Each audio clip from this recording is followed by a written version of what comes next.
माँ का खाया ही बच्चे के पेट में जाएगा, उसी प्रकार 13 ब्राह्मणों का खाया ही तुम्हारे पेट में जाएगा। दूसरे साल 12 ब्राह्मणों को खिलाते हैं कि उनका खाया उसको वहां मिल जाए।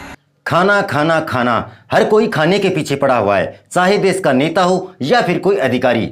अगर दोस्तों यही खाना फ्री में मिल जाए तो इससे अच्छा और क्या हो सकता है। अब इन बाबा जी को देख लीजिए, नाम है अनिरुद्धाचार्य और अंतरराष्ट्रीय कथावाचक है, लेकिन आप इनके ज्ञान और प्रचार को ध्यान से सुनोगे तो आपको पता चलेगा कि इन बाबा ने किस तरह से भोली भाली जनता को भ्रमित करके फ्री में खाने की व्यवस्था बना रखी है। आइए बाबा जी के ज्ञान और प्रचार को ध्यानपूर्वक सुनते हैं। जब आप मरते हैं तो आपको यहां से यमपुरी जाने में 12 महीने का समय लगता है, और पुरुषोत्तम महीना आ जावे तो फिर 13 महीना लगता है। सिंपल हम बताएं तो मृत्यु लोक से 99,000 योजन की दूरी पर यमपुरी है, दक्षिण दिशा में। तो सुना आपने, मरने के बाद में 12 महीने के बाद आप यमपुरी पहुंचोगे और वहां पहुंचने के बाद में आपका हिसाब किताब होगा कि आपने कितना पुण्य किया और कितना पाप किया।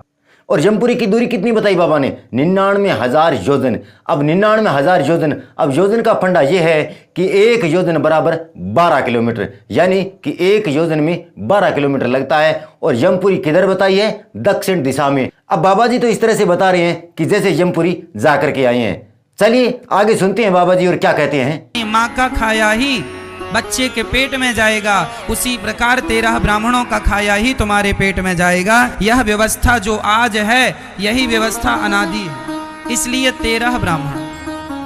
तो सुना आपने, सिर्फ 13 ब्राह्मण, 13 ब्राह्मणों को खिलाओ और अपने मरे हुए पूर्वजों की भूख मिटाओ। फिर 1 साल बाद बरसी होती है, बरसी में 12 ब्राह्मण खाते हैं, 13 में 13, वर्षी में 12। लेकिन ब्राह्मण ही क्यों, और जातियां क्यों नहीं? सिर्फ ब्राह्मण को खिलाया हुआ ही पूर्वजों के पेट तक क्यों जाता है? आगे और सुनिए बाबा जी क्या कहते हैं। दूसरे साल 12 ब्राह्मणों को खिलाते हैं कि उनका खाया उसको वहां मिल जाए।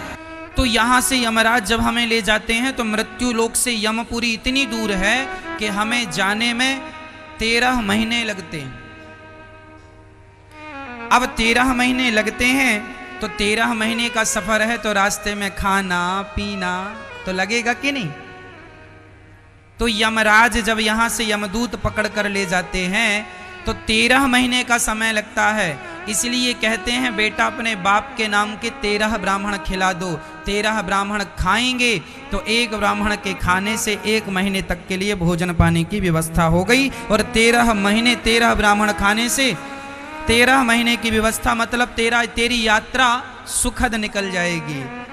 दुर्भाग्य तो उनका है जो अपने माँ बाप के नाम के 13 ब्राह्मण भी नहीं खिला पाते। वह माँ बाप जाते होंगे और यमराज से, यमदूतों से कहते होंगे यमदूत जरा पानी पिला दो, जरा भूख लगी है। तो यमदूत कहते होंगे देख तेने ऐसे संतान पैदा करिए, तेरे नाम का कुछ दान तक नहीं किया, किसी को पेट भर नहीं, अब तेरे बच्चों ने नहीं खिलाया तुझे हम कहां से खिलाएं? हम तो वही खिलाते हैं जो तेरे बच्चे खिलाते हैं।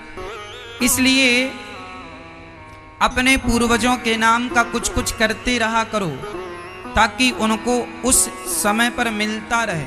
आप इसके पीछे का लॉजिक समझिए, सिर्फ और सिर्फ मकसद इतना है कि खुद को फ्री खाना मिल जाए, क्योंकि बाबा जी जाति से ब्राह्मण है। आगे और सुनिए बाबा जी क्या कहते हैं। आपके जो पूर्वज हैं वह जिस योनि में भी जाएंगे उन्हें खाने पीने को वही मिलेगा जो आप यहाँ पर उनके नाम का भेजते रहेंगे, वह उन्हें भोजन के रूप में उस हाल में मिलता चलेगा।